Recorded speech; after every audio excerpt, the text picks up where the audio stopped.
Mark Harrison was a student at Danvers Academy that was one of the boys unknowingly participating in Dr. Harold Hart's study of body somatotypes.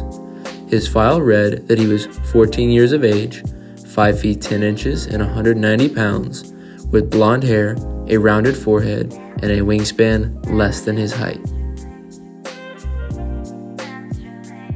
His somatype was found to be an ectomorph, described as jovial, emotional, lazy, and outgoing. More points of his physicality include large ears, slight gynecomastia, wide legs and shoulders, as well as moderate acne.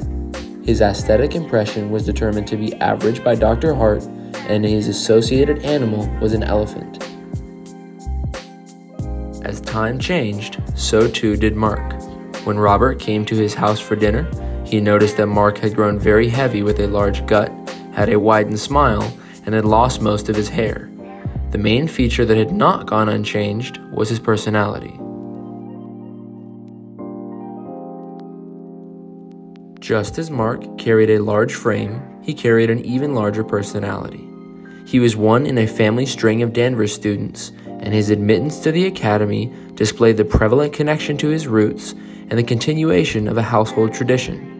From the beginning of his time at Danvers, he was extremely sociable, getting to know almost everyone in his class and utilizing his ability to read body language and expression to make many connections with the people he found to be interesting.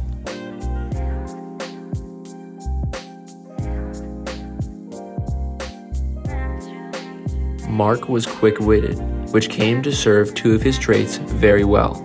These would be his capability to give great advice and his humor. Perspective was something Mark gave to many of his fellow classmates when they came to him with troubles, over time garnering a collective trust in his guidance. His humor was also something Mark used to capture the attention of his peers and maintain a strong presence in the spotlight. Although sports were not his forte, Mark found himself to be immensely competitive, pushing himself into the public eye so often he eventually became elected as class president. After his time at Danvers, Mark went on to Harvard and progressed through Harvard Law School, reasserting time and time again his hardworking nature and mental fortitude. Being one in a chain of Danvers alumni, Mark helped maintain Danvers' presence as an institution through supporting fundraisers and speaking with many of his fellow graduates about donating to the school. Mark was through and through a thriving character, yet no character is complete without the personal hardships they've overcome. Obstacles were presented in Mark's life in a very linear progression. Beginning with his academics during his Danvers years, Mark pushed to do the best he could in school, exceeding many of his peers so much so that he managed to be admitted into Harvard, a school known for having exceedingly high scholastic standards. After graduating from Harvard, he went on to undertake an even larger challenge, Harvard Law School. Law school in itself is already on par with medical school in terms of the stress and amount of raw information thrown at students, which subjected Mark to a large amount of academic strain.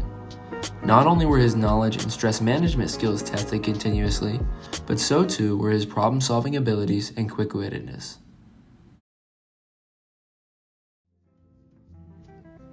Being a student of law, Mark truly had to learn how to put together a sound and professional argument. This would give him much practice in the way of testing his analytical brain. On top of this, these claims would have needed to be constructed in a fashionable manner, producing a genuine test of his mental haste.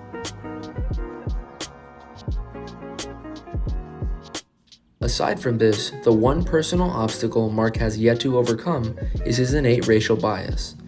This is shown very clearly in his dinner conversation with Robert, wherein he makes comments on Danvers admitting far more minorities than ever before and the school's diverse board of directors in a negative connotation.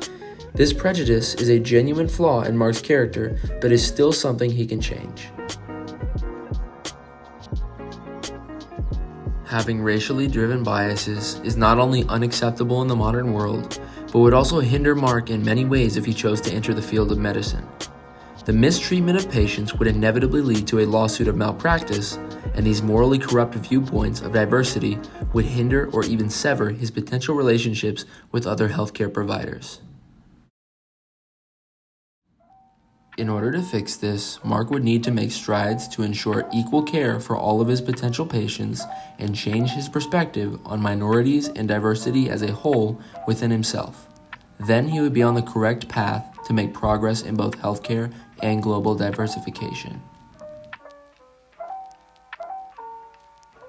In summation, I believe that Mark would do well within the field of medicine, but he would have to work on many parts of himself in order to do so. With methods such as evidence-based practice and teamwork being on the forefront of modern medicine, Mark would have to quell his innate competitive nature and craving of the spotlight. Although physicians do hold the most authority and therefore spotlight, they are still part of a team that shares different parts of patient care. When it comes to some of Mark's prominent abilities, traits such as being hardworking and quick-witted would serve him extremely well in medical school and in day-to-day interactions on the job, while others, like his networking skills, would allow for his medicinal reach as well as knowledge to broaden by interacting with other practices and physicians. The one attribute I believe would serve Mark more than any other would be his natural leadership. At Danvers, he joined many clubs, became class president, and continued to support the school after graduation. This would translate extremely well into the position of a doctor. Being the leader of a team would grant Mark his own spotlight while allowing others to share ideas, suggestions, and proposals to further enhance the quality of practice that the entire team could give to their current and future patients.